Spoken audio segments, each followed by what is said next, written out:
America Iran ನಡುವೆ ಮತ್ತೊಂದು ಸುತ್ತಿನ ಸಂಧಾನದ ಸಭೆ ಆಗುತ್ತಾ, ಅದು ಇಸ್ಲಾಮಾಬಾದ್ನಲ್ಲೇ ಆಗುತ್ತಾ ಅಂತ. ಯಾಕಂದರೆ ಪಾಕಿಸ್ತಾನದಲ್ಲಿ ಆಗ್ತಿರುವಂಥ ತಯಾರಿ ನೋಡಿದ್ರೆ ಈ ಅನುಮಾನ ಬರುತ್ತೆ. ಮುಂದಿನ 2 ದಿನಗಳಲ್ಲಿ ಮತ್ತೊಂದು ಸಭೆ ಆಗಬಹುದು ಅಂತ ಮೂಲಗಳು ಹೇಳ್ತಾ ಇವೆ. ಮೊದಲ ಸಭೆ ಓಂ ಪ್ರಥಮ ದೇವರೇ ಅಂತ ಶುರುವಾಗ್ತಿದ್ದಂಗೆ ಎಂಡಾಯಿತು. ಬಂದವರು ಬಂದ ದಾರಿ ಸುಂಕ ಇಲ್ಲ ಅಂತ ಹೊರಟೋದ್ರು. ಈಗ ಮತ್ತೆ ಇನ್ನೊಂದು ಸಭೆ ಮಾಡಿಸ್ಬೇಕು. ಮುಂದಿನ 2 ದಿನಗಳಲ್ಲಿ ಇದಾಗುತ್ತೆ ಅಂತ. ಯಾಕಂದರೆ 22ಕ್ಕೆ ಏಪ್ರಿಲ್ 22ನೇ ತಾರೀಕು ಕದನ ವಿರಾಮ ಎಂಡಾಗುತ್ತೆ. ಸುಮ್ಮನೆ ಕದನ ವಿರಾಮ ಅಂತ ಹೇಳಿರೋದಿದೆಯಲ್ಲ, ಅದು ಹೆಸರಿಗೆ. ಬೇಕಾದಷ್ಟು ಸೈನಿಕರು ಜಮಾವಣೆ ಆಗ್ತಾ ಇದ್ದಾರೆ. ಶಸ್ತ್ರಾಸ್ತ್ರಗಳು ಒಂದು ಕಡೆಯಿಂದ ಇನ್ನೊಂದು ಕಡೆಗೆ ಸಪ್ಲೈ ಆಗ್ತಾ ಇವೆ. ಈ ಕಡೆಗೆ ಕದನ ವಿರಾಮ ಘೋಷಣೆ ಆದಮೇಲಿಂದ ಬೇರೆ ಬೇರೆ ಡೆವಲಪ್ಮೆಂಟ್ಗಳು ನಡೀತಾ ಇದೆ. ಚೀನಾ ತುಂಬ ಸ್ಪಷ್ಟವಾಗಿ ಹೇಳಿದೆ, ನಾವು ಇರಾನ್ ಜೊತೆ ನಿಲ್ತೀವಿ ಅಂತ. ಜೊತೆಗೆ ನೀವೇನೋ ಆಟ ಆಡೋಂಗಿಲ್ಲ, ಹೆಚ್ಚು ಕಡಿಮೆ ಆದರೆ ನಾವು ಕ್ರಮ ತಗೊಳ್ತೀವಿ ಅನ್ನುವಂಥ ಮಾತನ್ನು ಟ್ರಂಪ್ ಹೇಳ್ತಾ ಇದ್ದಾರೆ. ಸೊ ಇದೆಲ್ಲದರ ನಡುವೆ 2ನೇ ಸುತ್ತಿನ ಮಾತುಕತೆ, ಪಾಕಿಸ್ತಾನದಲ್ಲಿ ಆಗುವಂಥ ಮಾತುಕತೆ ನೋಡಿ. ಇವ್ರಿಗೂ ನಂಬಿಕೆ ಇಲ್ಲ, ಅವ್ರಿಗೂ ನಂಬಿಕೆ ಇಲ್ಲ. ಪರಸ್ಪರ ನಂಬಿಕೆ ಇಲ್ಲದಿರುವಂಥವ್ರು ಕೂತ್ಕೊಂಡು ಮಾಡುವಂಥ ಮಾತುಕತೆ ಇನ್ನೆಷ್ಟರ ಮಟ್ಟಿಗೆ ಇರ್ತಿತ್ತು. ಹಿಂದಿನ ಮಾತುಕತೆ ಮುರಿದು ಬೀಳಲಿಕ್ಕೆ ಅದೇ ಕಾರಣ. ಹೀಗಾಗಿ ಏನು ಅಂತಂದರೆ 2ನೇ ಮಾತುಕತೆ ಮಾಡಿಸ್ಬೇಕು, ಅದನ್ನು ಪಾಕಿಸ್ತಾನದಲ್ಲೇ ಮಾಡಿಸ್ಬೇಕು ಅನ್ನುವಂಥ ಒಂದು ಪ್ರಯತ್ನ ಈಗ ಸಾಗ್ತಾ ಇದೆ. ಯಾಕಂದರೆ ಬೇರೆ ಬೇರೆ ದೇಶಗಳು ಮಧ್ಯಸ್ಥಿಕೆ ವಹಿಸ್ತವೆ ಅನ್ನುವಂಥ ಮಾತುಗಳು ಕೇಳಿಬಂದಿತ್ತು. ಈಗ ಪಾಕಿಸ್ತಾನ ಇದೆಲ್ಲದಕ್ಕೂ ಕೂಡ ರೆಡಿ ಆಗ್ತಾ ಇದೆ. ಇನ್ನು 10 ರಾಷ್ಟ್ರಗಳು ಮನವಿ ಮಾಡಿಕೊಂಡಿವೆ, ದಯವಿಟ್ಟು ಯಾವುದೇ ಕಾರಣಕ್ಕೂ ಯುದ್ಧವನ್ನು ಮುಂದುವರಿಸಬೇಡಿ, ನಿಲ್ಲಿಸ್ಬಿಡಿ. ಅಮೆರಿಕ ಮತ್ತು ಇಸ್ರೇಲ್ಗೆ ಐರೋಪ್ಯ ರಾಷ್ಟ್ರಗಳು ಇನ್ಕ್ಲೂಡಿಂಗ್ ಕೆನಡಾ 10 ರಾಷ್ಟ್ರಗಳು ಮನವಿ ಮಾಡಿಕೊಂಡಿವೆ. ನಿಮ್ಮಗಳ ಯುದ್ಧದಿಂದಾಗಿ ಇಡೀ ಜಗತ್ತು ತಲ್ಲಣದ ಸ್ಥಿತಿಯನ್ನು ನೋಡ್ತಾ ಇದೆ, ತೊಂದರೆ ಉಂಟಾಗಿದೆ. ದಯವಿಟ್ಟು ಯಾವುದೇ ಕಾರಣಕ್ಕೂ ಯುದ್ಧ ಮಾಡಬೇಡಿ, ಯುದ್ಧ ನಿಲ್ಲಿಸಿ. ಇಡೀ ಜಗತ್ತೇ ಕಂಗಾಲಾಗಿ ಹೋಗಿದೆ. ಇಂಥ ಸಂದರ್ಭದಲ್ಲಿ ಯುದ್ಧ ನಿಲ್ಲಿಸುವಂಥದ್ದು ಒಳ್ಳೆಯದು ಅಂತ. ಯಾಕಂದರೆ ಇವರೆಲ್ಲರೂ ಕೂಡ ಅಮೆರಿಕದ ಮಿತ್ರ ರಾಷ್ಟ್ರಗಳು ನೋಡಿ. ಈಗ ಪಕ್ಕದಲ್ಲಿ ಕೆನಡಾ ಇದೆ. ಕೆನಡಾ ತನ್ನ ಪಾಡಿಗೆ ತಾನಿತ್ತು. ಈ ಟ್ರಂಪ್ ಸುಮ್ಮನಿರಬೇಕಲ್ಲ. ಕೆನಡಾ ಹೆಚ್ಚು ಕಡಿಮೆ ಆದರೆ ಕೆನಡಾನು ನಾವೇ ತಗೋತೀವಿ, ರಾಷ್ಟ್ರದ 51ನೇಯ ರಾಜ್ಯವನ್ನಾಗಿ ಅದನ್ನು ಘೋಷಣೆ ಮಾಡಿಬಿಡ್ತೀವಿ. ಯಾವ ರಾಷ್ಟ್ರ ಒಪ್ಕೊಳ್ಳಿಕ್ಕೆ ಸಾಧ್ಯ ಹೇಳಿ ಇದನ್ನೆಲ್ಲ? ಹೀಗಾಗಿಯೇ ಪರಮಾಪ್ತ ರಾಷ್ಟ್ರಗಳು ಫಸ್ಟ್ ಸ್ಪೇನ್ ಘೋಷಣೆ ಮಾಡಿಬಿಡ್ತು, ಸಹವಾಸವೇ ಬೇಡ, ನೀವು ನಮ್ಮ ನೆಲವನ್ನು ಯಾವುದೇ ಕಾರಣಕ್ಕೂ ಬಳಸಬೇಡಿ, ನಾವು ಯಾವುದೇ ಕಾರಣಕ್ಕೂ ಯುದ್ಧಕ್ಕೆ ಹೆಲ್ಪ್ ಮಾಡಲ್ಲ ಅಂತ.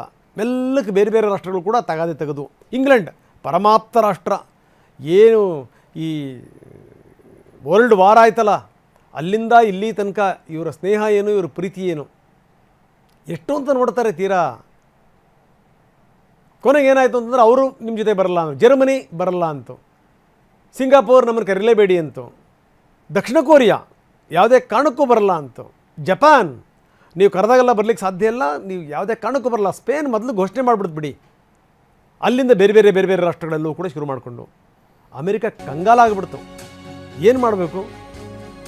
ಇನ್ನು ಮಾತುಕತೆಗೆ ಹೋಗುವಂಥ ಸಂದರ್ಭದಲ್ಲಿ ಇರಾನ್ ನಿಯೋಗಕ್ಕೆ ಏನಾದರೂ ಬೆದರಿಕೆ ಇತ್ತಾ? ಯಾಕಂದರೆ ತುಂಬ ಸಹಜ, ಈ ಕಡೆ ಇಸ್ರೇಲ್ ಇದೆ, ಆ ಕಡೆ ಅಮೆರಿಕ ಇದೆ. ತೀರಾ ಅವರವ್ರ ನೆಲದಲ್ಲೇ ಅವರ ಉಪಾಧ್ಯಕ್ಷರುಗಳನ್ನು, ಅವ್ರ ಮಂತ್ರಿಗಳನ್ನು ಕೊಂದಿರುವಂಥವ್ರು. ಇನ್ನು ಹೀಗೆ ಬೇರೆ ದೇಶಕ್ಕೆ ಬಂದಾಗ ಬಿಡ್ತಾರಾ? ಹಾಗೇನಾದರೂ ಆಗಿಬಿಟ್ಟಿದ್ರೆ ಗತಿ ಏನು? ಹೀಗಾಗಿಯೇ ಇರಾನ್ ನಿಯೋಗ ಏನು ಫ್ಲೈಟ್ ತಗೊಂಡು ಹೋಯ್ತಲ್ಲ, ಅದನ್ನು ಒಂದು ಕಡೆ ಇಳಿಸಿ ಮತ್ತು ಅಲ್ಲಿಂದ ಬೇರೆ ವಿಮಾನವನ್ನು ಬದಲಾಯಿಸಿ ಹೋದರು ಅಂತ. ಯಾಕಂದರೆ ಅಲ್ಲಿ ಇರಾನ್ ವಿದೇಶಾಂಗ ಸಚಿವರಿದ್ದರು, ಸ್ಪೀಕರ್ ಇದ್ದರು. ಬರುವಂಥ ಸಂದರ್ಭದಲ್ಲಿ ಅವರು ಯಾವ್ಯಾವ ಮಕ್ಕಳು ಸತ್ತು ಅವೆಲ್ಲ ಫೋಟೋಗಳನ್ನು ಅಂಟಿಸಿ ಆಶೀರ್ವಾದ ಕೊಟ್ಟರೆ ಬಂದಿದ್ದರು. ಹೀಗಾಗಿ ಏನು ಅಂತಂದರೆ ಈ ಇರಾನ್ ಮಷಾದ್ನಲ್ಲಿ ವಿಮಾನ ತುರ್ತು ಭೂಸ್ಪರ್ಶ ಆಯಿತು. ಹೊರಟಿದ್ದು ಒಂದು ವಿಮಾನ, ಅದಾದಮೇಲೆ ಏನು ಅಂತಂದರೆ ಬಂದು ಇಳಿದಿದ್ದು ಇನ್ನೊಂದು ವಿಮಾನ.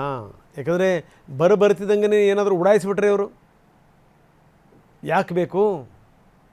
ಸೊ ಇದು ಸಂಗತಿ. ಈ ರೀತಿ ಆಗುವಂಥದ್ದು ಇದೆಯಲ್ಲ, ಸರ್ವೇ ಸಹಜ. ಇದು ತುಂಬ ಜಾಗೃತ. ಯಾಕಂದರೆ ಯುದ್ಧ ನಡೀತಾ ಇದೆ, ಸಾಮಾನ್ಯನಾ? ಇನ್ನು ಇವ್ರು ಯಾವಾಗ ಯುದ್ಧ ಶುರು ಮಾಡ್ತಾರೋ, ಅದು ಯಾವಾಗ ನಿಲ್ಲಿಸ್ತಾರೋ ದೇವ್ರಿಗೆ ಗೊತ್ತು. ಈಗ ಹೇಳಿದ್ದಾರೆ, ಇಲ್ಲ ಯುದ್ಧ ಮುಗಿಯೋ ಹಂತಕ್ಕೆ ಬಂದಿದೆ, ನಾವು ಯುದ್ಧವನ್ನು ನಿಲ್ಲಿಸ್ತೀವಿ. ಟ್ರಂಪ್ ಹೇಳಿದ್ದಾರೆ. ಇವರೇನು ಮಾಡ್ತಾರೆ, ಮೊದಲು ಯುದ್ಧ ನಿಲ್ಲುತ್ತೆ ಅಂತಾರೆ, ಆಮೇಲೆ ಕಂಡೀಷನ್ಸ್ ಅಪ್ಲೈ ಅಂತಾರೆ. ಸಮಸ್ಯೆ ಇದು. ಈಗ ಅವ್ರದ್ದು ಇಂಟರ್ವ್ಯೂನಲ್ಲಿ ಹೇಳಿದ್ದಾರೆ ಯುದ್ಧ ನಿಲ್ಲುವಂಥ ಸ್ಥಿತಿಗೆ ಬಂದಿದೆ ಅಂತ. ಇನ್ನೇನು ಉಳಿದಿದೆ ಇರಾನಲ್ಲಿ? ಏನಾದರೂ ಹರ್ಮುಜ್ಜನ್ನು ಏನಾದರೂ ಇವರು ಉಡಾಯಿಸ್ಬಿಟ್ರು ಅಂತಂತಂದರೆ ಮುಗಿದೋಯ್ತು ಕತೆ. ಯಾಕೆಂದರೆ ಆರ್ಥಿಕ ಮೂಲ ಕುತ್ತಿಗೆ ಹಿಚಿಕದಂಗೆ. ಇನ್ನೆಷ್ಟು ವರ್ಷಗಳು ಬೇಕು ಹೇಳಿ? ಒಂದು ದೇಶ ಯಾವುದಾದ್ರೂ ಜವಾಬ್ದಾರಿಯಾಗಿರುವಂಥ ದೇಶ ಯುದ್ಧಕ್ಕೆ ಹಿಂದೇಟು ಹಾಕುತ್ತೆ. ಕಾರಣ ಏನು ಗೊತ್ತಾ? ಇನ್ಕ್ಲೂಡಿಂಗ್ ಭಾರತ ನಾನು ಹೇಳ್ತಿರೋದು. ಯಾಕಪ್ಪ ಅಂತಂದರೆ ಯುದ್ಧ ಆಯಿತು ಅಂತಂದರೆ ಒಂದು ದೇಶ 25-30 ವರ್ಷ ಹಿಂದಕ್ಕೆ ಹೋಗುತ್ತೆ.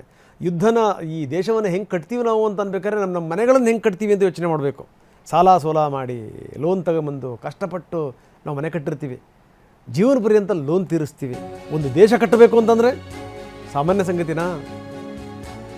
ಯುದ್ಧ ಮಾಡಲಿಲ್ಲ ಅಂತಿದ್ದಿದ್ರೆ ಅವರು ಪರಮಾಣು ಬಾಂಬನ್ನು ತಯಾರಿಸಿಬಿಡ್ತಾಯಿದ್ರು. ಅದಕ್ಕೋಸ್ಕರ ನಾವು ಅನಿವಾರ್ಯವಾಗಿ ಯುದ್ಧ ಮಾಡಬೇಕಾಯಿತು ಅಂತಾರೆ ಡೊನಾಲ್ಡ್ ಟ್ರಂಪ್. ಒಂದು ಕಡೆಗೆ ಯುದ್ಧ ನಿಲ್ಲಿಸೋವಂಥ ಸುಳಿವು, ಇನ್ನೊಂದು ಕಡೆಗೆ ಶೀಘ್ರದಲ್ಲೇ ಯುದ್ಧ ಕೊನೆಗೊಳ್ಳಬಹುದು ಅನ್ನುವಂಥ ಮಾತು. ಇನ್ನೊಂದೇನು ಅಂದರೆ ಇವ್ರನ್ನ ಹಾಗೆ ಬಿಟ್ಟಿದ್ದಿದ್ರೆ ಮಿತಿ ಮೀರಿ ಬಿಡ್ತಾಯಿದ್ರು, ಬೆಳೀತಾ ಇದ್ರು ಇವರು. ಅದಕ್ಕೋಸ್ಕರ ನಾವು ಅನಿವಾರ್ಯವಾಗಿ ನಾವು ಯುದ್ಧ ಮಾಡಬೇಕಾಯಿತು. ಇದು ಅಮೆರಿಕ ಅಧ್ಯಕ್ಷರ ಮಾತು.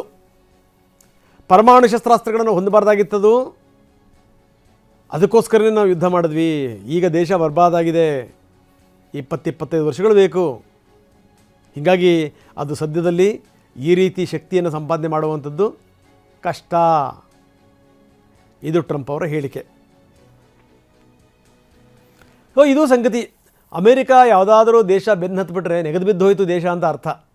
ಜೊತೆಗೇನು ಅಂದರೆ ದರಿದ್ರತನ ಮೆಟ್ಟುಗಳದು ಅಂತಲೇ ಅರ್ಥ. ದೇಶಕ್ಕೆ ಮರುಭೂಮಿ ಮಾಡಿಬಿಡ್ತಾರೆ, ಸ್ಮಶಾನ ಮಾಡಿಬಿಡ್ತಾರೆ ಇವರು. ಇನ್ನು ನೋಡಿ, ಎರಡೂ ಕಡೆಗೆ ಅಪನಂಬಿಕೆ ಇದೆ. ಅಪನಂಬಿಕೆಗಳಿರೋದ್ರಿಂದ ಅದು ರಾತ್ರೋರಾತ್ರಿ ಸರಿ ಮಾಡೋಕ್ಕಾಗಲ್ಲ ಅಂದಿದ್ದಾರೆ JD ವ್ಯಾನ್ಸ್. ಪಾಕಿಸ್ತಾನಕ್ಕೆ ಬಂದು ಮಾತುಕತೆಗಿಂತ ಮೊದಲನೇ ಕೆಂಡಾಕಾರಿ ವಾಪಸ್ ಹೋದಂಥ ವ್ಯಕ್ತಿ.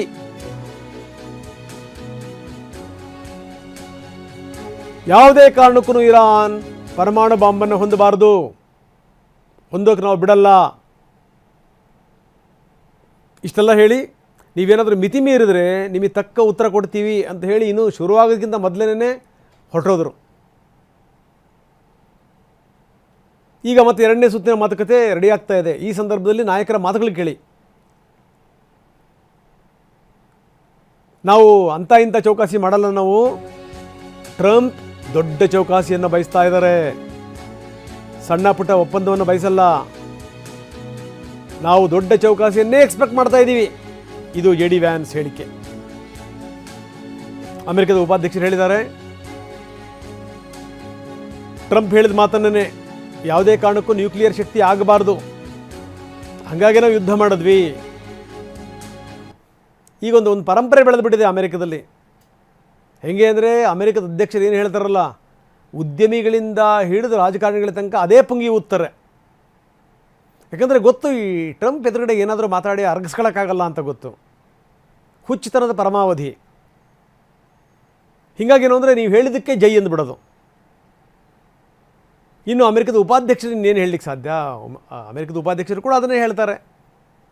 ಎಲ್ಲೋ ಒಂದು ಕಡೆಗೆ ಈ ಸಾಲು ಸಾಲು ತಲೆದಂಡಗಳಾಯ್ತಲ್ಲ, ಎಲ್ಲರನ್ನೂ ಸೇವೆಯಿಂದ ಮನೆ ಕಳಿಸ್ಬಿಟ್ರಲ್ಲ, ಇನ್ಕ್ಲೂಡಿಂಗ್ ಸೇನಾ ಮುಖ್ಯಸ್ಥ, ಜಗತ್ತಿನ ಅತ್ಯಂತ ಬಲಿಷ್ಠ ರಾಷ್ಟ್ರದ ಸೇನಾ ಮುಖ್ಯಸ್ಥನನ್ನು ಮನೆ ಕಳಿಸಿದರು, ನಿಮ್ಮ ಸೇವೆ ಸಾಕು ಅಂತ.